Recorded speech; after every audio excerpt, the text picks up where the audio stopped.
Media మిత్రులందరికీ నా హృదయపూర్వక నమస్కారం. ఎర్రగొండపాలెం నియోజకవర్గంలోని 3 మండలాల్లో ఒక ఎంపీపీ, ఒక వైస్ ఎంపీపీ, ఒక కోఆప్షన్ 3 ఎలక్షన్స్కి 27వ తారీఖు నోటిఫికేషన్ జారీ చేయడం జరిగింది.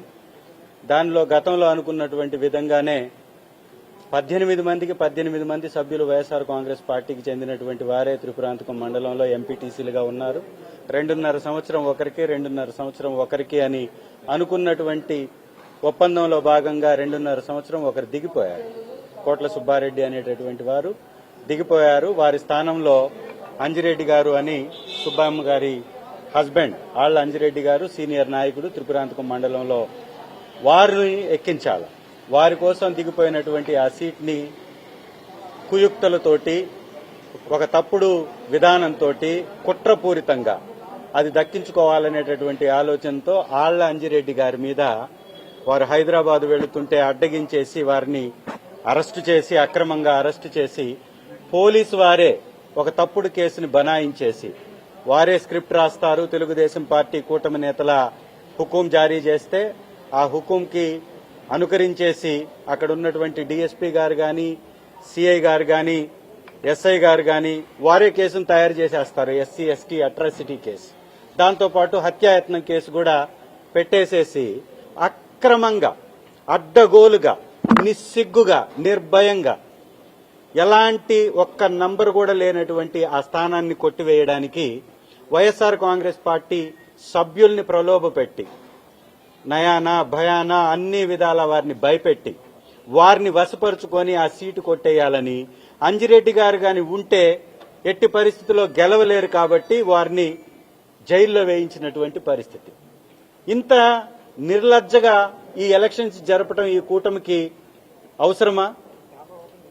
గతంలో చూసాం, తునిలో గాని, నెల్లూరులో గాని, తిరుపతిలో గాని ఏ విధంగా అయితే చేశారో సేమ్ టు సేమ్ రిపీట్ అవుతూ పోతుంది. ఎలక్షన్ కమిషన్ వారు కూడా చొరవ చూపాలా.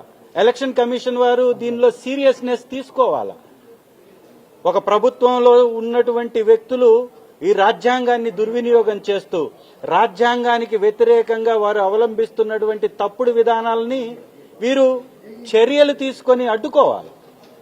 అదే విషయం మీద వారిని కలవడం జరిగింది. ఈ రాష్ట్రంలో జరుగుతున్నటువంటి ఎంపీపీ మరియు వైస్ ఎంపీపీ ఎలక్షన్స్ పై తగినటువంటి నిఘా మధ్య జరపమని, పోలీసుల ఆధ్వర్యంలో జరపమని వారిని కోరడం జరిగింది.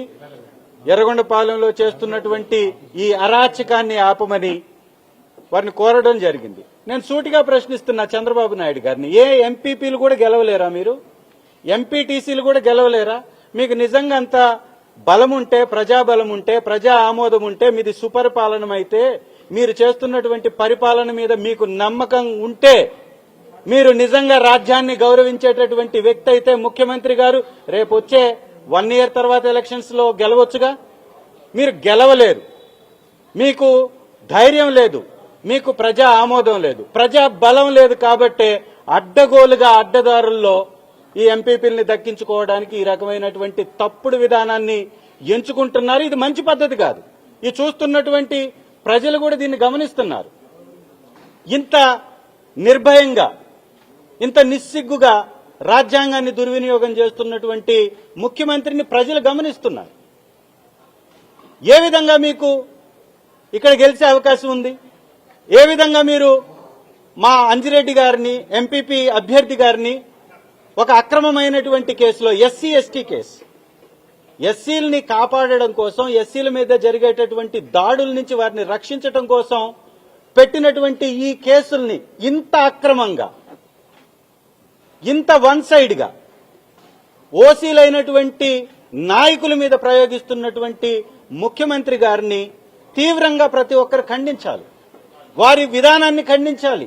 వారు చేస్తున్నటువంటి ఈ ఎలక్షన్స్ విధానాన్ని ఖండించవలసిందిగా ప్రతి ఒక్కరిని ఈ వేదికగా కోరుకుంటున్నాం. మేము అడుగుతున్నాం, ఈ రాష్ట్రంలో ఇచ్చినటువంటి MPP, MPTC, vice MPP elections ఇందుకోసమే ఈ విధంగా చేయాలని మీరు నోటిఫికేషన్ ఇచ్చారని అడుగుతున్నాం.